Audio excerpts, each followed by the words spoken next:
तर एक मोठी बातमी समोर येते ती आपण बघणार आहोत। खरात प्रकरणासंदर्भातली अपडेट आहे। अज्ञात तक्रारदारासोबत TV9 मराठीच्या प्रतिनिधींनी संवाद साधलेला आहे।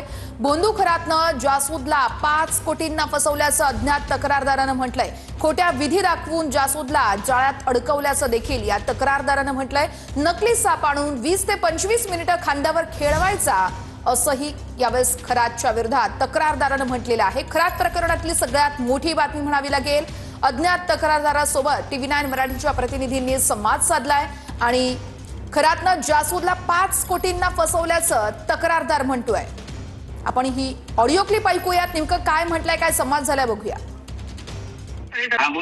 जासूदांनी आता एक नवीन FIR दाखल केलाय आपल्या त्या ह्याच्या विरोधामध्ये, सरकारवाडा पोलीस ठाण्यामध्ये अशोक खरातच्या विरोधामध्ये। पण वावीमध्ये तुमच्या दोघांना त्यांना जे आरोपी बनवलं होतं खंडणीच्या गुन्ह्यामध्ये, तर त्याच्याबद्दल थोडंसं जाणून घ्यायचं होतं की नेमकं असं काय झालं होतं की त्याला हे करावं लागलं, म्हणजे असं झालंच नव्हता घटनाक्रम। फोनवरती त्याला सांगितलं होतं काही गोष्टी लक्षात आल्या, हे सगळं बंद करा तुम्ही, हे सगळं चुकीचं आहे। त्यांना सत्तेचा आणि सगळ्या कॉन्टॅक्टचा एवडा मान होता, त्यांनी आमच्या विरुद्ध राजेंद्र जासूदने एवढे पैसे खर्च केले आणि आमच्या विरुद्ध 5 कोटीचा FIR त्यांनी नोंदवला आणि नंतर त्या FIR ची चौकशी झाली आणि त्याच्यात नंतर हे सगळं प्रकरण बाहेर पुढे पडलं। अच्छा, कारण अशी कुठची रेकॉर्डिंग वगैरे काहीच नव्हती। एक पैसे मागायचा प्रश्नच होता। हा माणूस सगळ्यांकडून पैसे घेत होता, हा कोणाला 1 रुपये देऊ शकत नाही। करोड 5 कोटीचा खंडणीचा आमच्यावरती ठोकला त्यांनी, माझ्यावरती, राजेंद्र जासूदवरती, आणि त्याच्यानंतर हे सगळं प्रकरण उघडकीस आलं। म्हणजे तुमच्या विरोधात खंडणीचा गुन्हा दाखल झाला म्हणून हे सगळं उजेडात आलं। उजेडात आलं, त्याच्यानंतर सगळ्याचा तपास झाला, खरोखर खंडणी मागितली का, काय झालं काय नाही, त्याच्यानंतर हे सगळं एक एक गोष्टी पुढे येत गेल्या, सगळी लोक पुढे येत गेली। पण तुम्ही म्हणताय की असं कुठलं तुम्ही फोटो त्याला पाठवून खंडणी मागितलीच नव्हती, तर मग वावी पोलिसांनी जो गुन्हा दाखल केला तो कशाच्या आधारावरती केला? म्हणजे गुन्हा दाखल करताना पोलिसांनी काही पडताळणीच केली नव्हती का?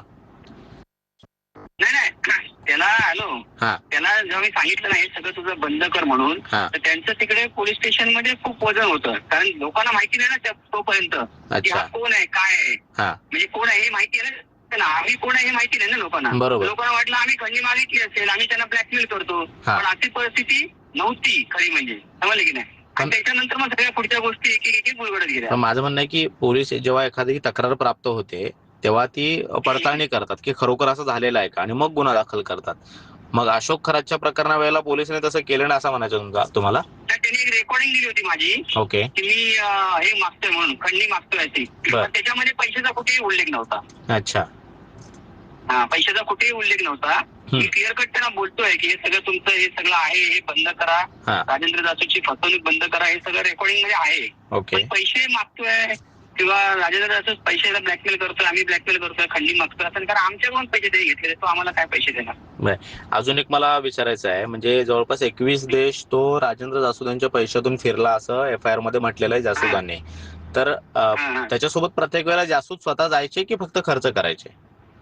नाही, जासूद पण सोबत असायचे। तो त्यांना काय सांगायचा की जर मी या 2-3 देशामध्ये गेलो वर्षी, तर मला पॉवर मिळेल, ती पॉवर मिळाली तर मी तुझ्यासाठी काहीतरी चांगलं करेन किंवा तुझं आयुष्य वाढवेल, काही असं बंपकगिरी काही सांगायचं की ज्याच्यामध्ये राजेंद्र जासूद पूर्ण तरी हे करून टाकलं, घाबरून आहारी करून टाकलं। जासूद एवढे धार्मिक आहेत की बाबा त्यांना कळलं नाही एवढं सगळं होतंय, आपली लूट होते, आपलेच पैसे सगळीकडे खर्च होत आहेत? कळाली पण फार उशीर झाला होता तोपर्यंत, कारण काय याच्यामधली एक माणसं अशी सरळ साधी माणसं आहेत सगळी, कोणी याच्यामध्ये चोर लुपेची माणसं नाहीयेत, धार्मिक माणसं आहेत सगळी, समजलं की नाही। यांनी मंदिर बांधलेलं आहे शंकराचं, एवढं प्राचीन दर्जाचं शंकराचं मंदिर बांधलेलं आहे, ईशानेश्वर मंदिर म्हणून, शंकराचं मंदिर एवढं बांधलंय, एवढं सगळं माणूस, लोक मोठी मोठी माणसं यांच्याकडे येतात, ह्या सगळ्या वातावरणात निर्मितीचा त्यांनी फायदा घेतला। आणि माणूस असं विचार करू शकत नाही ना, ज्यांनी मंदिर बांधलंय, तो शंकराला भक्त आहे, एवढे सगळं सांगतोय, तो असं करत असेल पैशासाठी, याच्यासाठी लोक स्वतःहून त्याच्यासाठी, त्याच्या शब्दासाठी काही करायला तयार होते।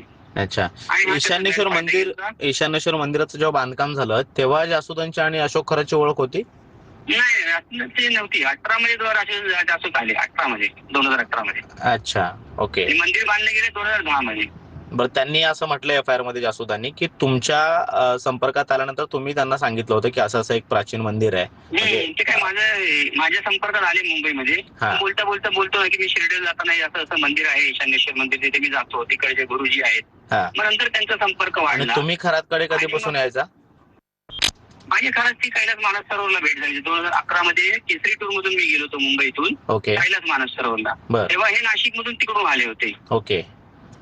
तेव्हा तिथे आमचा परिचय झाला. तिथे परिचय झाल्यानंतर तुम्ही मग नेहमी इकडे यायला लागले आपलं सिन्नरला जाणं वाढलं. एक तर कैलास मानस सरोवर एकदम आध्यात्मिक टूर आहे शंकराची. आम्ही शिवभक्त आहोत. त्याच्यामध्ये हे शिवभक्त आहेत असं समजलं. त्यांचा एवढा मोठा आध्यात्मिक परिवार आहे, मंदिर आहे. त्या ईशानेश्वर परिवारामध्ये आम्ही सगळे सामील झालो आणि मग आम्ही सामील झाल्यावर मग आमची मित्रमंडळी यायला लागली. अच्छा. नातेवाईक यायला लागले. असं सगळं तो परिवार वाढत गेला. पण असे जासूद असे एकमेव आहेत ज्यांनी कोट्यवधी रुपये खरातकडे खर्च केलेत किंवा खरातनं लुटलेत की अजूनही काही उदाहरण आहेत? काही ना काय प्रत्येकाने काही ना काय दिलेलं आहे. प्रत्येकाने काय केलेलं आहे. तर काय जासूद ओपन लिहून बोलतायत, बाकी कोण बोलत नाहीयेत. एवढाच फरक आहे. अच्छा. मला दुसरा एक अजून घटनाक्रम सांगा. ज्या ईशानेश्वर मंदिराच्या पाठीमागच्या बाजूला ते नकली सापाचा जो काही ते प्रात्यक्षिक करून दाखवायचं ते जासूदांनी FIR मध्ये म्हटलेलं आहे. तुम्ही त्यावेळेला सोबत होता जासूदांच्या असंही त्याच्यामध्ये म्हटलंय की तुम्ही दोघं तिकडे सोबत होतात आणि तुमच्या हातात का तांदूळ दिले आणि काय नेमकं काय झालं म्हणजे काय करायचा काय तो ते मंदिराच्या अगदी पाठीमागे व्हायचं की विहिरीजवळ? ह्या गोष्टी सगळ्या संध्याकाळच्या करायच्या काळू झाल्यावरती. अच्छा. दिवसाच्या कधी केल्या नाही. ओके. आता आम्ही मुंबई पुण्याची माणसं आहेत म्हणजे काय एकदम अनाडी माणसं तर नाहीयेत. साप आला तर घाबरायला बरोबर आहे. साप आल्यावर कोणी घाबरतो पण दिवसा साप बघणं आणि रात्री साप बघण्यामध्ये फरक आहे. बरोबर. दिवसाचा साप बघितला दिवसाच्या 12 वाजताच्या 2 वाजताच्या उजेडामध्ये बघितला तर त्या सापाची आपण मुवमेंट सांगू शकतो. रिमोटचा आहे, प्लास्टिकचा आहे, काय आहे. ठीक आहे. पण थोडाही उजेड नसायचा त्यावेळेला? नाही पुरा काळोख असायचा. आणि काळोखामध्ये जरी समजा चांदण्याचा प्रकाश आहे काय आहे किंवा थोडीशी अंधुकशी लाईट आहे, ग्रामीण भाग आहे ना तो, तर तिथे थोडंसं आपल्याला नॉर्मल दिसते. असं नाही पण तुम्ही म्हणाल ना की हा रिमोटचा साप असेल किंवा रिमोटची कुठची वस्तू असेल तर तुम्ही ती पकडू शकत नाही त्या काळोखामध्ये. त्या अंधाराचा तो फायदा घेत होता.